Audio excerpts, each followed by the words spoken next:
Hello students, in this video I am going to explain you NCERT exercise of class 7 science. The name of chapter is Forest, our lifeline. Question number 1. Explain how animals dwelling in the forest help it grow and regenerate. Dwelling का मतलब है निवास करना, तो वन्य जीव हैं, जंगल में रहने वाले जानवर हैं, वो फॉरेस्ट को ग्रो और रीजनरेट करने में कैसे मदद करते हैं। देखिए, एक तो जो एनिमल्स हैं ये सीड्स के डिस्पर्सल में हेल्प करते हैं। जब फॉरेस्ट में रहने वाले जीव जंतु झाड़ियों से गुज़रते हैं तो इनके बॉडी पे इनके सीड्स लग जाते हैं। वो जब नई जगह में जाते हैं तो वहाँ पे नए प्लांट्स का, नए तरह के वनस्पतियों का निर्माण होता है, नए प्लांट्स ग्रो करते हैं। Second is decaying animal dung provide nutrient for the plant to grow. तो जो एनिमल्स के द्वारा निकला हुआ जो गोबर है, जो मल है, वो खाद का निर्माण करता है और फिर नए प्लांट्स को ग्रो करने में मदद करता है। Microorganism convert the dead plant and animal to humus. जब माइक्रो ऑर्गेनिजम्स, जब ये जंगल में रहने वाले जीव जंतु और प्लांट्स की जब डेथ होती है तो वो माइक्रो ऑर्गेनिज्म उसे डिकम्पोज कर देते हैं ह्यूमस में, जो फर्दर ह्यूमस का निर्माण करने में हेल्प करते हैं। And humus is very nutrient material for plants to grow. इस तरह से फॉरेस्ट की फर्दर ग्रोथ होती है। Explain how forest prevent floods. The plant in the forest will not allow rain water to fall directly on the earth, and these plants also hold water which helps in preventing floods.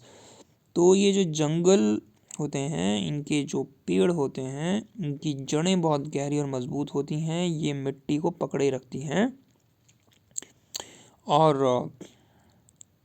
इस मिट्टी के particles को ये बहने से रोकती है। और दूसरा चीज़ है कि जो रेन वाटर है वो ज़मीन के ऊपर डायरेक्टली नहीं पड़ता, सबसे पहले वो पेड़ों पे पड़ेगा, तो इसका प्रेशर जो है ना रेन वाटर का वो कम हो जाता है और इस वजह से मिट्टी की जो लॉस है वो नहीं होती। Next is what are decomposers, name any two of them, what do they do in the forest.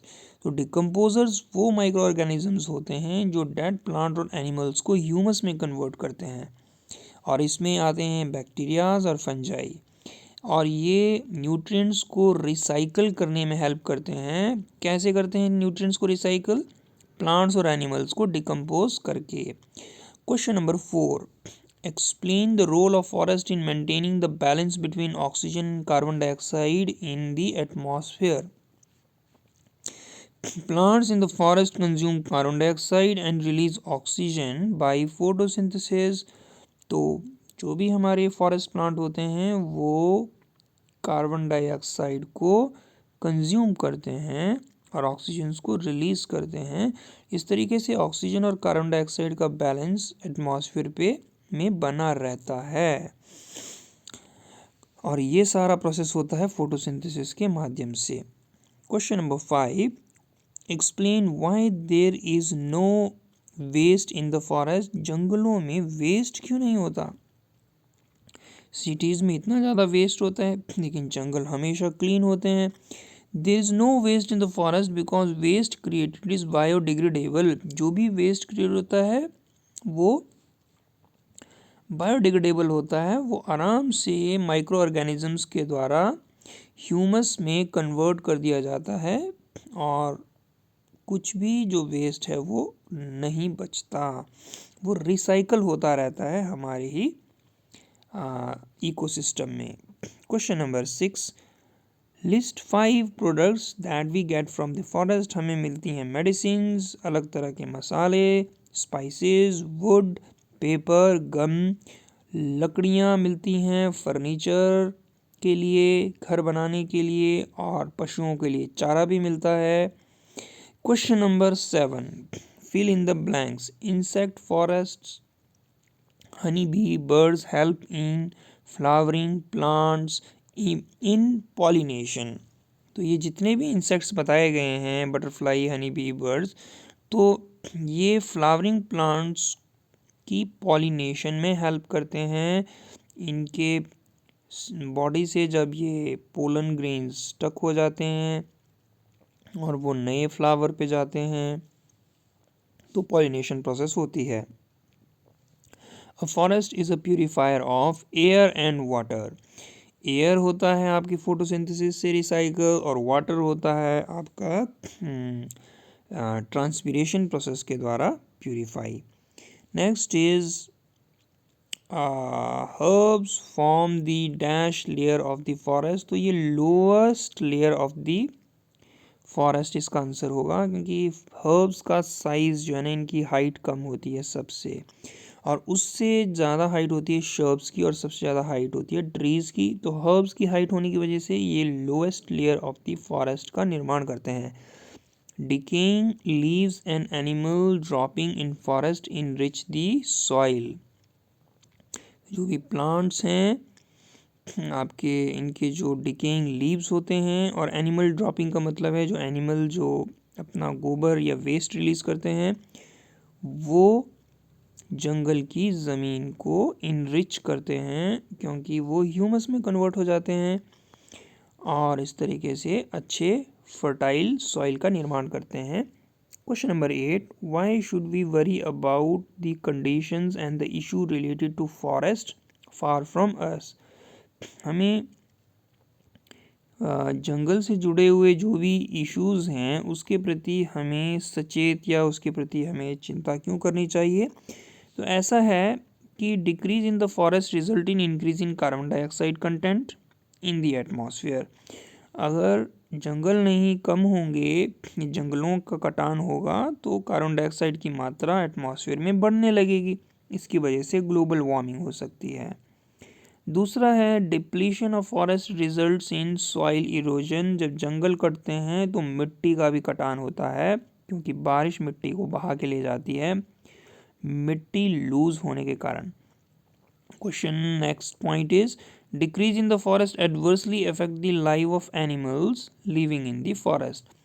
तो जब ये जो फॉरेस्ट होते हैं ना, जब इसकी कमी हो जाती है, जब फॉरेस्ट का कटान होता है, तो जो भी लिविंग ऑर्गेनिजम्स जंगलों में रहते हैं, ये उनका घर है, वो बेघर हो जाते हैं और इससे उनकी ग्रोथ पे असर पड़ता है और उनकी लाइफ पे असर पड़ता है। Next is absence of forest lead to flooding more often. अगर जंगल नहीं होंगे तो फिर फ्लड्स, बाढ़ें ज़्यादा आएंगी, क्योंकि मिट्टी का कटान ज़्यादा होने लगता है। मिट्टी लूज हो जाती है जंगल ना होने के कारण, तो इसलिए फ्लड्स भी ज़्यादा आते हैं। Due to the reduction of forest land, land will turn barren which is called desertification. जब जंगल कम हो जाएंगे तो जो आपकी ज़मीन है वो बैरन हो जाएगी, बंजर हो जाएगी, और इसको प्रोसेस को कहते हैं डिजर्टिफिकेशन। धीरे धीरे वो रेगिस्तान में बदल जाएगा। Explain why there is need of variety of animals and plant in the forest. देखिए, इससे जब variety of plants and animals होंगे तो वो प्लांट्स को रीजनरेट और ग्रो करने में मदद करते हैं, और more excellent range of plants support herbivores and it turns as a food for the carnivores. जब बहुत ज़्यादा हमारे पास प्लांट्स की वैरायटी होगी तो वो हर्बीवोर्स के भोजन का काम करती है, और हर्बीवोर्स को फिर कार्निवोर्स खाते हैं। And decomposers turn dead animal and plant into humus, and they maintain the nutrient recycling. So this wide variety make the forest dynamic living identity. तो इस तरह से जो डिकम्पोजर्स हैं, है ना, वो डेड प्लांट और एनिमल्स को ह्यूमस में बदल देते हैं, खाद में बदल देते हैं। क्वेश्चन नंबर 10, ये यहाँ पे आपको पिक्चर दी गई है और आपको इसमें लेबलिंग प्रॉपर तरीके से करनी है। कार्बन डाइऑक्साइड जब एंटर होता है तो ऑक्सीजन रिलीज होती है ड्यूरिंग फोटोसिंथेसिस। यहाँ पे क्लाउड लिखना चाहिए था and this is a rain. यहाँ पे क्लाउड्स की कंडेंसेशन से रेन हो रहा है और ये हमारे हैं फॉरेस्ट एनिमल्स। ठीक है, यहाँ पे फॉरेस्ट एनिमल्स लिखना था and this is ground water. और यहाँ पे ये हैं रूट्स जो पानी को एब्जॉर्ब कर रही हैं। और सबसे नीचे आप देख रहे हैं दिस इज रिवर। तो ये बड़ा आसान सा है, आपको इसको लेबलिंग इस तरीके से यहाँ पे भी देख सकते हैं, like this. Now I'm going to next question. Which of the following is not a forest product? देखिए, गम, प्लाईवुड, सीलिंग वैक्स हमें फॉरेस्ट से मिलता है, लेकिन केरोसिन हमें ज़मीन से मिलता है। It is a product that we get during the extraction of petroleum. Petroleum जो ज़मीन से कच्चा तेल निकलता है उसका सब प्रोडक्ट है ये, उसकी प्यूरिफिकेशन प्रोसेस के दौरान केरोसिन बनता है। Question number 12, which of the following statement is not correct? Forest protect the soil from erosion, बिल्कुल सही है। Plants and animals in the forest are not depend on each other, भाई ये तो सारे प्लांट्स और एनिमल एक दूसरे के ऊपर डिपेंड रहते हैं, ये पॉइंट गलत है। Forest influence the climate and the water cycle, बिल्कुल सही है। ये जब फॉरेस्ट होंगे तो हमारा वातावरण बहुत शुद्ध रहता है, हमें बिल्कुल जो है अच्छी हवा मिलती है, क्लीन ऑक्सीजन मिलती है, वाटर साइकिल मेंटेन रहता है। Soil help forest to grow and regenerate, तो ये सॉइल के ऊपर ही तो सारा फॉरेस्ट ग्रो कर रहा है, तो ये बात भी सही है। Question number 13, micro organisms act upon the dead plant to produce sand, mushroom, humus and wood. तो भाई माइक्रो ऑर्गेनिज्म जब डेड प्लांट पे ग्रो करती हैं तो उससे ह्यूमस बनता है, ये आपका सही आंसर है। With this your video explanation of NCERT exercise of chapter 17 forest is complete. Thank you for watching the video.